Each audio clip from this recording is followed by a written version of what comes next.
This video explains the terms symmetric and asymmetric as they apply to above-ground lifts. The lift in this video is an Atlas PV10. The Atlas PV10 has symmetric columns. That means the columns are squarely facing each other. The Atlas PV10 has arms that be configured either symmetrically or asymmetrically. There is much gossip in the lift community that only an asymmetric arm configuration will allow the operator to open the car door wide enough to enter or exit the vehicle. This is not true. Today's above-ground lifts have columns that are wider than those lifts sold a decade ago. The wider distance between the columns allows the driver to enter or exit the vehicle using either the symmetric or asymmetric arm configuration. Asymmetric arm configuration means that all four lift pads are pointed toward the rear of the vehicle. The vehicle is driven between the columns and the front tires are positioned just past the column. The shorter front arms are swung toward the front of the vehicle until they are perpendicular to the column.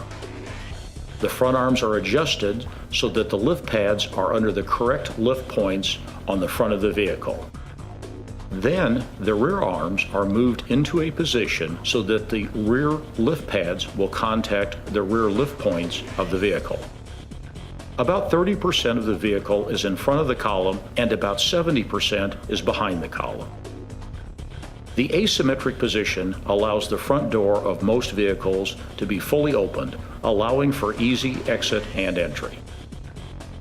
The vehicle is then lifted to its first locking position. It is important that the weight distribution is evenly proportioned over each of the four arm pads.